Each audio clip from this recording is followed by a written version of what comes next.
Hi, so this is part 2 of the Stealth v the G430 test.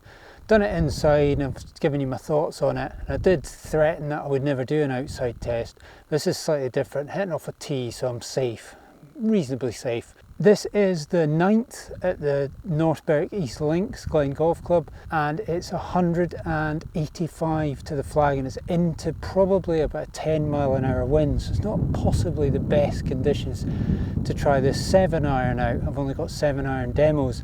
It might not get there, but I just wanted to see outside if there were any differences, if I thought they felt any different, if they sounded any different, and also look at the performance, look at which one does better than the other. Bear in mind I'm not a robot and that I do hit some slightly different strikes from time to time, so we will take that into account. But it'd just be interesting to see my thoughts outside on these two clubs. So I'm going to start with the Stealth. I do like this club, I like it a lot. Slightly thicker top line than I would really like, but apart from that I really like it. This is the Dynamic Gold 105 S300 I've got in these, which is the shaft I use in my own Wilson D9 forged.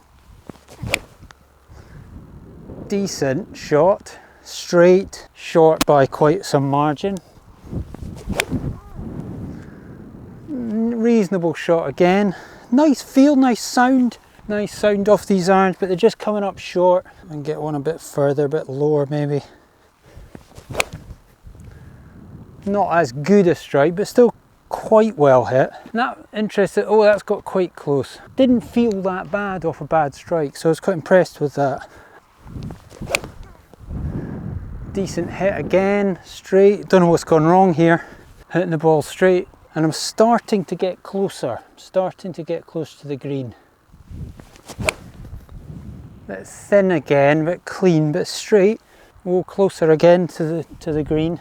And the final one for the Stealth. Give it a bit more so we can get it on the green.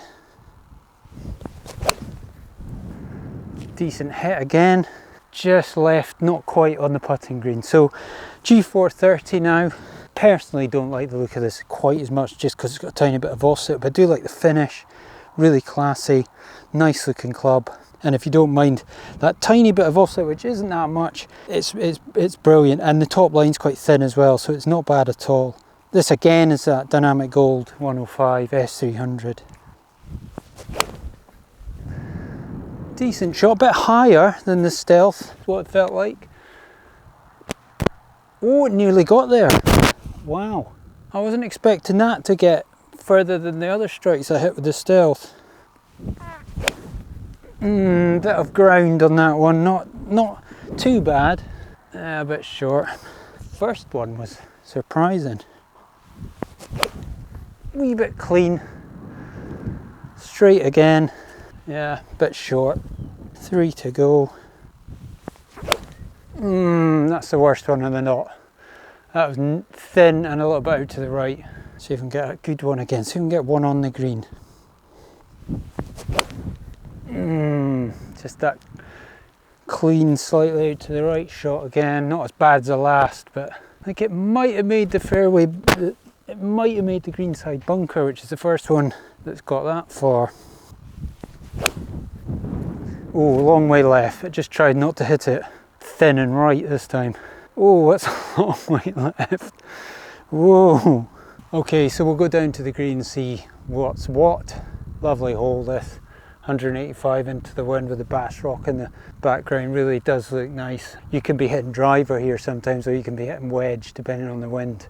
That's coming from the east, which is unusual at this time of year. It tends to be downwind a lot of the time, and you're up high hitting down, so you tend to be a lot less club. But it is a difficult par 3, but a really nice looking one as well.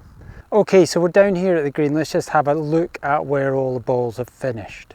Right, so there's the flag, and the first ball is, remember that the yellow ones are the G430, so we've got one to the right there.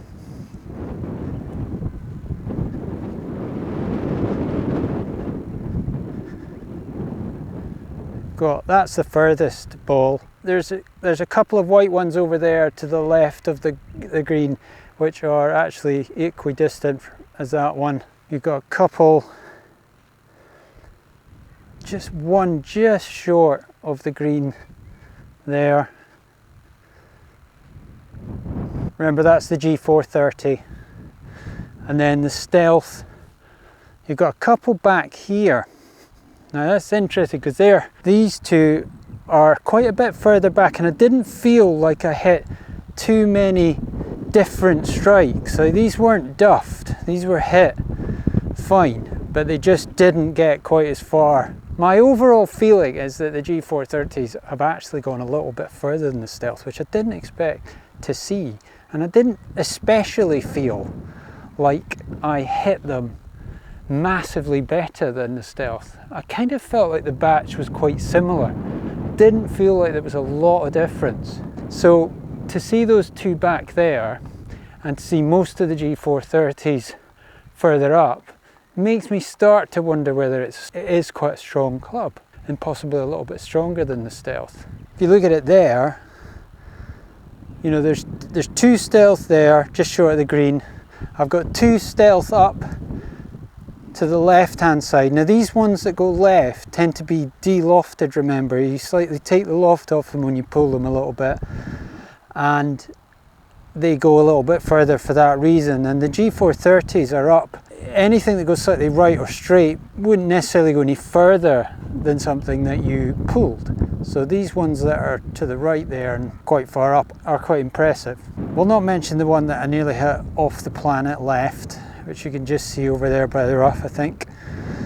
So overall, outside, I feel like the sound on both of them is really good. I don't think you're missing out too much at all with some of the forged clubs. I do have forged and they do feel a little bit softer, but it's nothing to really get too worried about. The Stealth and the G430 do quite a good job in terms of feel. And the distance on them, this is not a scientific test. I mean, these, yes, there's a couple of Stealths a little bit shorter, but there's also a couple of Stealths up quite close to the green. The G430 did slightly impress me that none of them fell as short as a couple of the Stealths did. Could have been to do with the strike, could have just been created a bit more spin or something like that. But overall, both felt nice, both looked nice. You know, I think they're good, and just interested to take them outside. They, as I say, feel good, look good, and they perform pretty well. So if you've got any questions or anything like that, put them in the comments and I'll get back to you. Thanks for watching, and I'll see you in the next one.